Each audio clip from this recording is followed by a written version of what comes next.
Hi, Raj. Thank you so much for joining us today. Would you like to quickly start with a brief introduction? Sure, Samesh. My name is Raj, and I work with a big technology company, which is an MSE based out of California. I am working as a lead data scientist, and we work with a lot of our stakeholders across different organizations within the company to solve some of their business problems using analytics. So that is currently my role. I started my career 17 years back. I am a graduate of University of Delhi, by the way. I did my bachelor's in electronics and then master's in informatics. So that's where I think I gathered that interest into the data space. While doing the masters, I had some great lecturers coming from IIT teaching me databases. Though my course was very well focused into the telecom space as well, but this data side was kind of an interest for me. I did find this very interesting, especially we were expecting what kind of a data scaling is going to happen from that year 2003 when I graduated versus what we're going to see, because I was already seeing the transition of how the data landscape is changing. So, Raj, would you want to maybe share about an interesting project that you have worked ever in your career, or maybe a current project you are working on that you find interesting? Yeah, it's actually I am working with one of the procurement organizations in my company. It's a very interesting project, especially because we are trying to identify fraud in Cisco, right? So that's the company I work for. So we are trying to identify how we can look at fraud, especially in our supplier landscape. When I say supplier, these are people who sell products to Cisco, or Cisco leverages their services to run our businesses, right? Correct. So these are what suppliers are. And we want to identify if there are some kind of fraud happening in terms of how they are billing to Cisco, or are they colluding, or talking to people in Cisco, and kind of building relationship with people in Cisco to get businesses for them, which is kind of not accepted by Cisco or any big corporates, because it's we call it as a conflict of interest problem. So this problem was very interesting because you look at the data not just sitting inside our organization, but we also look at data coming from outside, because we want to know more about our supplier base. So how can we kind of link the data from coming from the Cisco and the data coming from outside? How do we kind of link them together, munch them together, and generate out insights to see if there is fraud, right? And what are the patterns that we have seen in the past? Can we use the same kind of uh, knowledge from the past that we can try to put into the data and derive these relationships? So that's an interesting project that I'm working on. And when we talk about data analytics, it comes along with the infrastructure and platform support. So I, being part of the data analytics organization, I'm also trying to build that infrastructure that can support and scale the large data that we are dealing with. We are not talking about data in millions, or or in gigabytes. Now we are talking about dealing data at the terabyte and the petabyte level.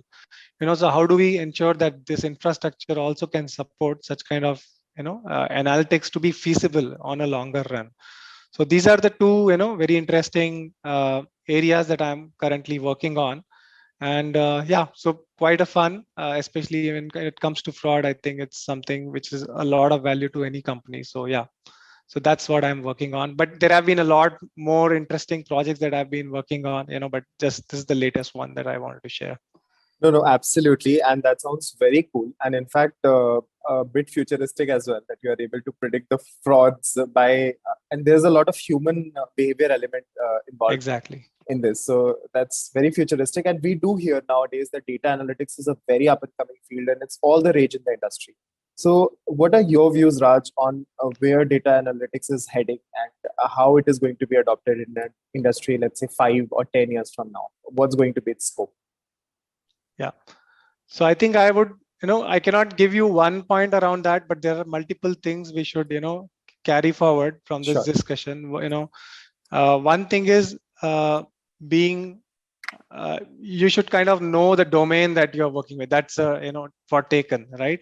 So if you're working and solving a business problem, ensure that you talk to the right people from that business to understand that business problem. And that's no, I mean, it's not a futuristic thing, but it's a very common thing. Since we are, the audience that I am talking to, they need to know it, is why I'm saying that. And secondly, the the size of data that you're going to be dealing with, from compared to today versus what is going to be 5 or 10 years, there's going to be a drastic change in the size of data that you're going to be dealing with. So you need to be very, very adapted to new technologies or techs that can enable it, right? So cloud is one thing specifically, right? Sure. So everyone's moving to the cloud because that is the platform which can sustain data scaling, which means if your data is in GBs and terabytes today, and you are adding data 1 terabyte or 10 terabytes every month into your system, it's going to touch petabytes, and no system or a Absolutely. single server can handle it.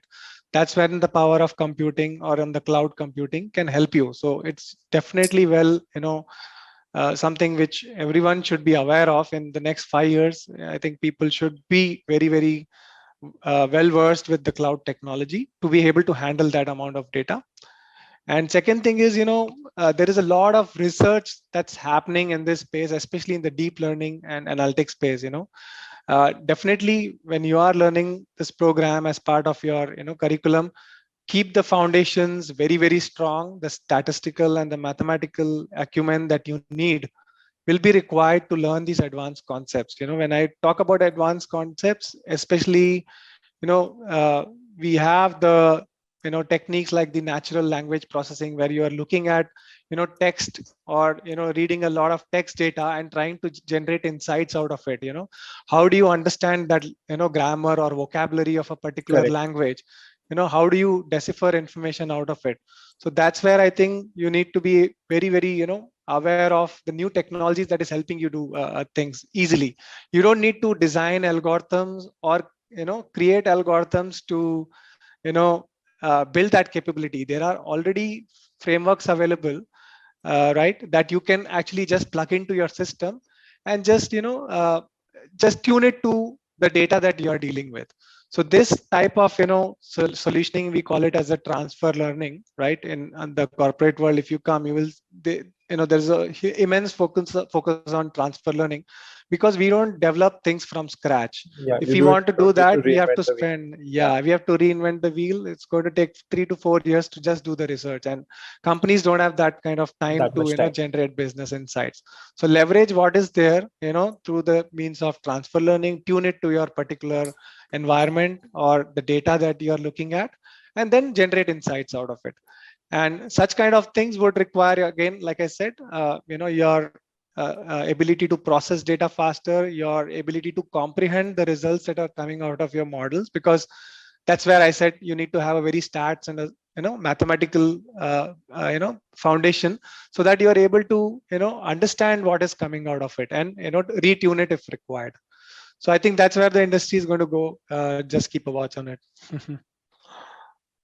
No, absolutely. I think that makes sense. And finally, I would like to ask to our audience who are students of 11th and 12th, right at the cusp of choosing a field for their career. And let's say if a student is interested in building a career in data analytics, what advice would you give to that student or that person? As in, what should they keep in mind before starting a career in this field? And why should they? Like, why should they choose this field? Sure. I think the answer lies in the previous answers itself, right? So one thing is, you know, keep your foundation strong, right? Have your math and the stats foundation, which you will be learning in college. This is what the college will teach you. Hey, nobody else teaches you when you come into the corporate, right, world. The corporate world is for you to learn the domain, the business acumen or the problems that we face in real life. But in order to translate those business problems into a problem in math or statistical foundation, you need to have that concept. So make sure in your first 2 years or 3 years of your education that you're doing, ensure that the math is very important. you can always learn the domain expertise and all those things when you come into the industry. You can always be aware of it by reading a lot of articles on the internet, or have that exposure, or do some practical project on through the online learning platforms that is available today for free, right? So learn those concepts through their application of the math and stats, but ensure have those concepts built up very strong. Second thing is knowing a simple scripting language. I would not even say a very high tech programming language. You don't need Yep. Java and C++ today. That's the added advantage of working in the space of data analytics.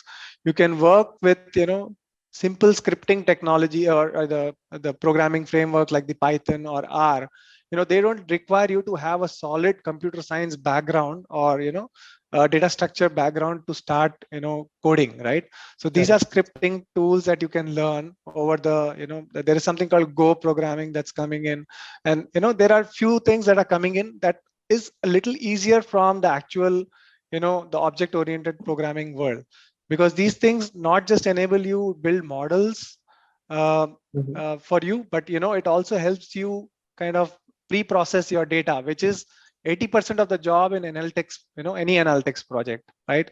So ensure that you also learn these the way how you process the data through some scripting tools like Python and R. And and to process them faster, again you need to have that cloud expertise very soon, right? So it may not be taught in the college. Even if it is taught, it will be at a very basic level. So ensure that you are aware of what cloud can offer you in terms of making things faster for you. So I think these are the few things you should definitely keep in mind when you are starting a career in data analytics. Yeah. No, Raj, thank you so much for taking the time out and doing this for our audience.